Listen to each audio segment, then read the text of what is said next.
샬롬 샬롬 샬롬 샬롬. 하나님 사랑합니다. 여러분 주 안에서 사랑합니다. 19절에서 25절 어버이의 즐거움 이런 제목으로 함께 은혜를 나눕니다. 19절에서 25절. 내 아들아 너는 듣고 지혜를 얻어 내 마음을 바른 길로 인도할지니라. 술을 즐겨하는 자들과 고기를 탐하는 자들과도 더불어 사귀지 말라. 술 취하고 음식을 탐하는 자는 가난해질 것이요 잠자기를 즐겨하는 자는 헤어진 옷을 입을 것이니라. 너를 낳은 아비에게 청종하고 내 늙은 어미를 겸히 여기지 말라. 진리를 사되 팔지는 말며 지혜와 훈계와 명철도 구리할지니라. 의인의 아비는 크게 즐거울 것이요 지혜로운 자식을 낳은 자는 그로 말미암아 즐거울 것이니라. 내 부모를 즐겁게 하며 너를 낳은 어미를 기쁘게 하라. 이렇게 말하고 있습니다. 네.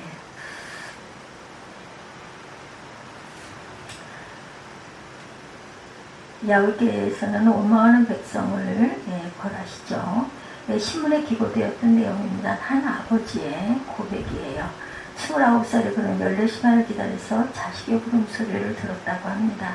37살에 그 자식이 초등학교에 들어갔을 때 이 아빠 나이가 37살이죠. 들어가서 우동상장을 타왔을 때 그걸 액자에 만들어 방에 걸어놓고 쳐다볼 때마다 그렇게 행복했대요. 누렇게 바랄 때까지 48살에 자식이 대학을 입학한다고 입학시험을 치르게 됐을 때 아버지는 직장에 나가기는 했지만 하루 종일 일에 손이 잡히지 않았고 이렇게 가슴이 울렁거리고 초조할 수가 없었다고 합니다. 생애에 있어 가장 초조한 시간으로 기억이 된다고 해요.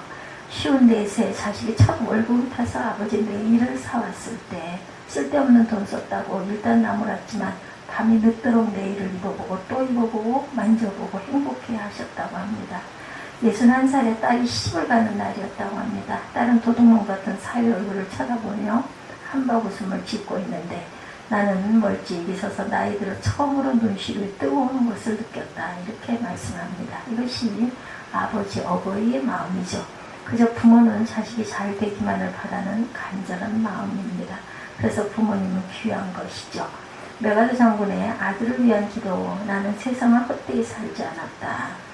Father's Prayer by 메가드. 그 첫 마디가 Lord me a son 이렇게 시작이 됩니다. 내게 이런 아들을 주시오라는 말로 시작이 됐어요. 근데 그 시작된 그 기도의 내용 가운데 보면 중간에 긴 기도문이 나오고 맨 마지막 말이 인상적이에요. 나의 아버지는 내가 세상을 헛되이 살지 아니하였다라고 속삭이게 하여 주십시오라고 말하고 있습니다.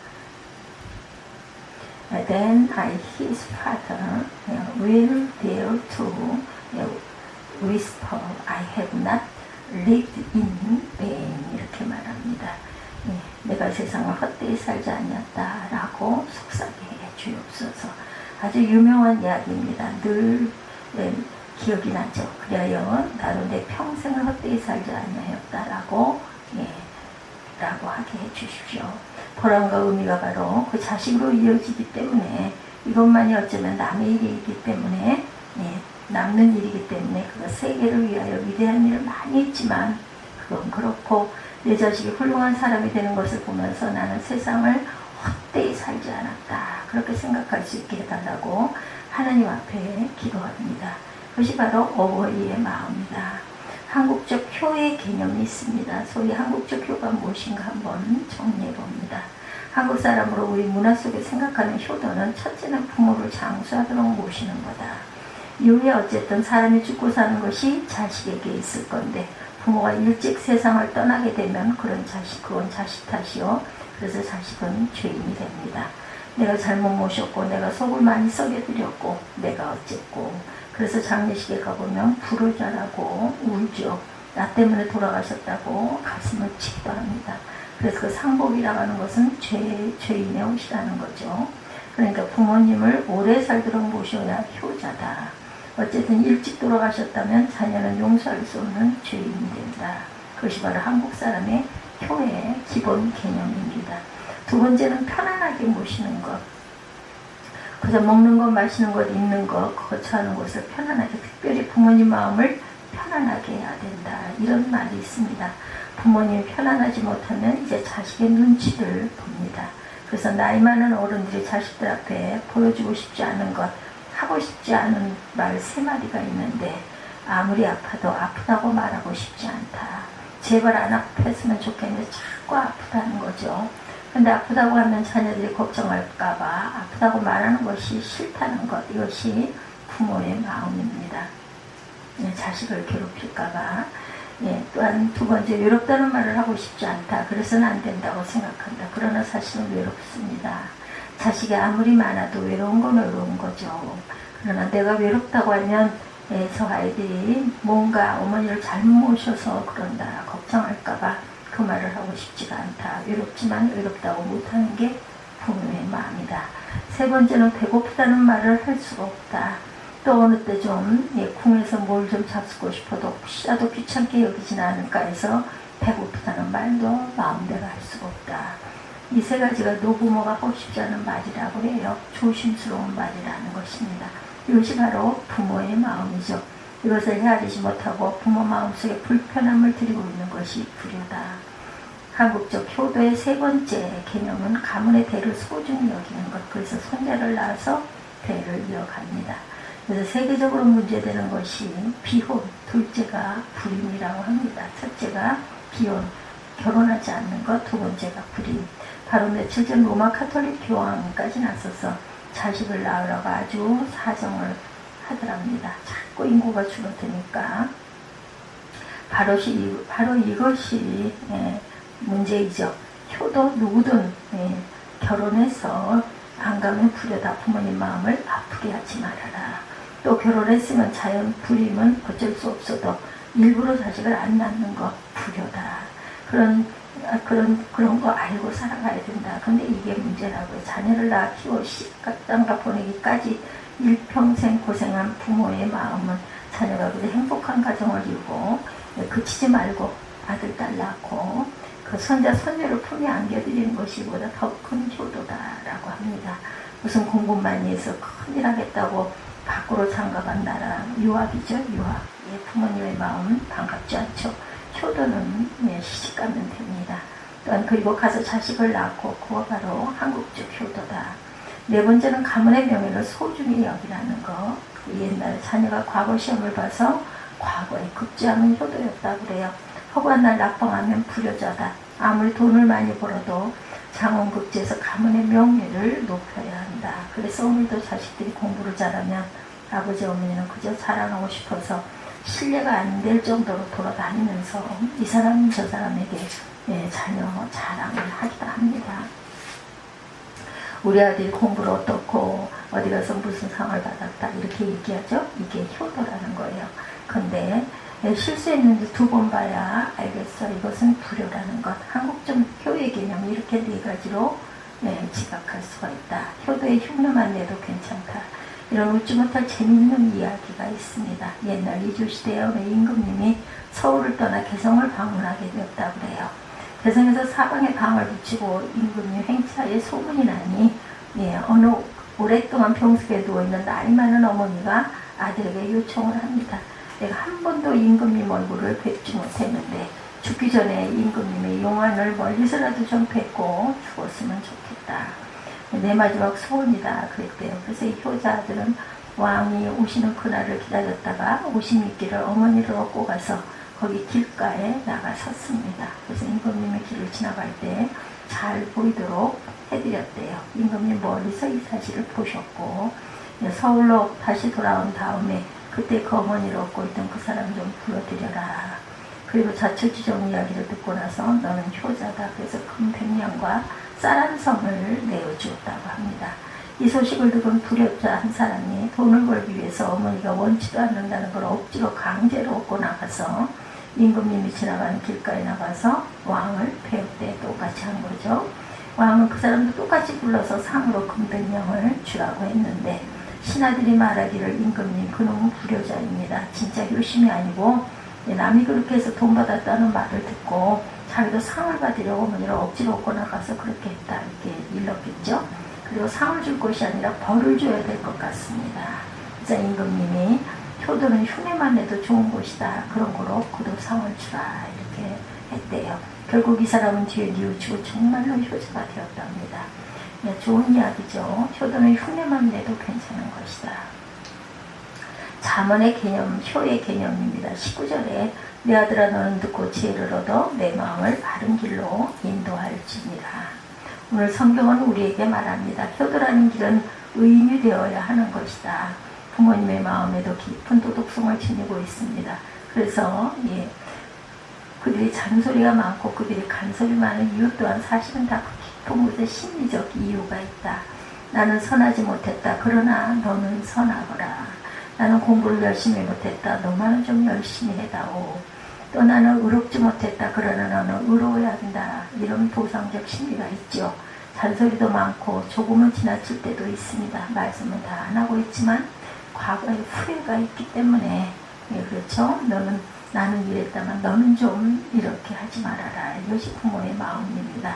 그러므로 효의 지름길은 내 아들아 너는 듣고 지혜를 얻어 내 마음을 바른 길로 인도할지니라. 내가 의롭게 사는 것이 있다는 거예요.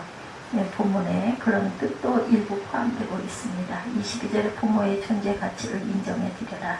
너를 낳은 아비에게 청종하고 내 늙은 어미를 경히 여기지 말지니라.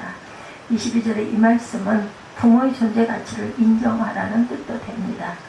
그의 지혜, 그의 경험, 그의 사랑, 그 깊은 잔소리 속에, 그 많은 잔소리 속에 중요한 교훈이 있음을 인정해라. 부모는 구제의 대상이 아닙니다. 측은히 여기든 불쌍히 여기든 한 마음은 효가 아니죠. 공경하는 것, 존경이 없는 사람은 결국 효도할 수 없습니다. 물론 노부모를 귀하게 여겨도 귀찮게 여겨도 안 됩니다. 언젠가 일본 동경에 모였던 국제 심포지엄에 이런 통계가 나왔다 그래요. 초등학교 5학년 학생들을 상대로 거동이 어렵게 된 부모를 어떻게 하면 좋으냐 조사해 보았는데 결과가 양로원에 보내야 됩니다라는 대답이 일본이 24%, 영국이 25%, 미국이 19%, 중국이 9%, 한국은 0.4%, 한국은 아주 소망이 있으니 이게 좀 오래전 통계일 겁니다. 그래서 한국은 아직 효에 관한 모범 국가다 이런 통계가 나와 있어요. 지금은 좀 많이 다를 겁니다. 24호절에 부모를 즐겁게 해드리며 의인의 아비는 크게 즐거울 것이요 지혜로운 자식을 낳는 자는 그로 말미암아 즐거울 것이니라. 부모를 즐겁게 하며 너를 낳은 어미를 기쁘게 하라. 24호절이죠. 잠언 말씀 부모를 즐겁게 해드리라, 기쁘게 해드리라는 뜻입니다. 그리고 부모된 입장에서는 내 자신이 부모의 삶을 즐거워하라. 즉시 부모를 기쁘게 해드리는 것은 최고의 효도일 것이다 라는 말이죠. 26절에 내 길을 즐거워하라. 내 마음을 내게 주며 내 눈으로 내 길을 즐거워할지어다 이렇게 말하고 있습니다. 부모님을 기쁘시게 해드리는 것은 부모님의 길, 그의 선택, 그의 철학, 그의 이상, 그의 살아온 생을 내가 기뻐해야 될 것. 이것을 잊지 말자. 부모님은 마음속에 지금 무언가 잘못 살았고 하는 그런 후회가 있겠지만 자식이 아니죠. 부모님은 잘 사셨습니다. 성공적으로 살았습니다. 훌륭하게 살았습니다. 라고 말해주기를 바라고 있다는 것. 왜 그랬어요? 이렇게 탓하지 말라는 거죠. 자기 자식에게만큼은 부모님은 훌륭하게 사셨습니다. 라는 말을 듣고 싶다는 것. 자식이 부모를 존경하고 그 삶의 가치를 인정해 줘야 한다는 것입니다. 아브라함 링컨의 이야기죠. 그 아버지가 구두수선하는 분이셨다고 그러죠. 아브라함 링컨 자신도 초등학교를 좀 다니다 말았습니다. 학문이 없는 사람이 대통령이 되었어요. 그러니 그 고고하고 지식 많고 귀족들이 아브라함 링컨을 헐뜯고 반대파들이 끝까지 괴롭혔다고 합니다. 대통령이 되고 처음으로 상원에 나가 연설을 할 때 어느 국회의원이 그랬대요. 당신같이 무식한 사람을 대통령으로 모시게 된 이 우리의 다시 없는 불행이다. 이런 모독을 주고 이어서 당신의 아버지는 구두수선하는 사람이죠. 그런 천한 사람의 아들을 우리가 대통령으로 모시게 됐다. 이렇게 말하면서 자기 구두를 벗어들고 이 구두도 당신 아버지가 만들어 주신 것이다. 그러더랍니다. 그래서 아브라함 링컨 대통령은 대단히 감사합니다. 오랫동안 잊고 있었는데 아버지를 기억나게 해주셔서 감사합니다. 저는 아버지를 자랑스럽게 생각합니다. 우리 아버지는 직업에 충실했고 구두를 잘 만드시는 분이셨습니다. 저도 아버지 어깨너머로 배운 바가 있으니 당신의 구두가 고장나거든 가져오세요. 내가 수리해드리겠습니다. 이렇게 응대를 했다고 하죠. 내 아버지는 구두 수선한 사람입니다. 아버지를 떳떳하고 자랑스럽게 여겼다. 이것이 효도라는 거죠. 우리식으로 말하면 내 아버지는 머슴이었습니다. 내 아버지는 머슴이요. 나는 그 아들입니다. 아버지를 자랑할 수 있어야 합니다. 아버지의 직업, 아버지의 선택, 아버지의 삶, 어머니의 사랑은 생에 대해서 잘하셨습니다. 훌륭하셨습니다.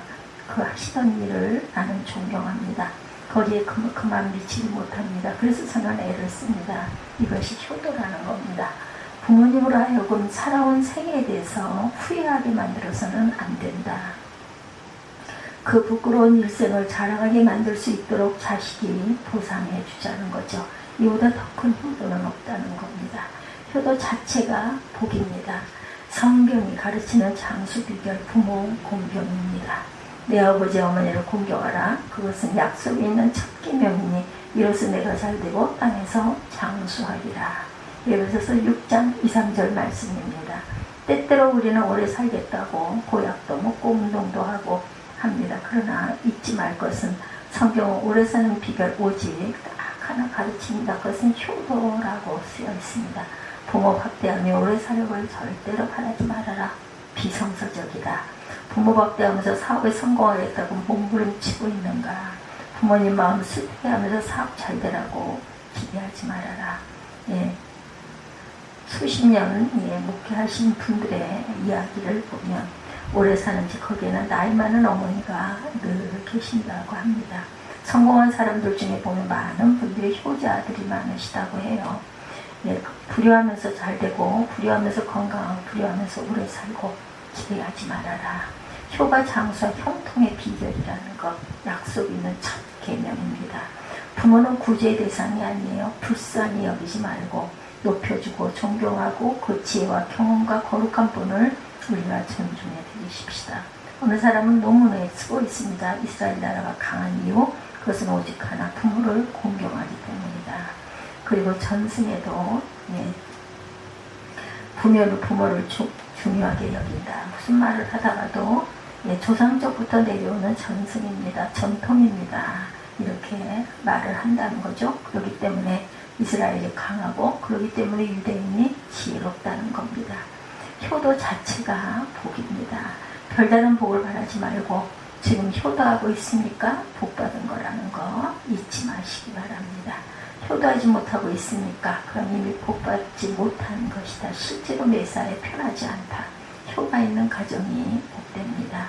효가 복의 근본입니다. 효자가 효자를 낳습니다. 자녀 교육을 바로 하고 싶습니까? 효도하십시오. 그리고 내버려둬도 자녀들은 저절로 훌륭하게 자라게 될 것이다. 부모의 마음을 아프게 하면서 내 자식 잘 되기를 절대로 바라지 말아라. 그런 일은 없어요. 그러므로 부모를 즐겁게 합시다. 효는 문화의 유산이 아닙니다. 효는 그 나라가 단순한 도덕이 아니죠. 이건 성경적 진리고 하나님의 뜻이라는 것. 세상이 아무리 원해도 이 크나큰 원리와 진리는 변하지 않는다는 것을 잊지 않는 저와 여러분들이 되시기를 주님의 이름으로 축복합니다. 기도하시겠습니다.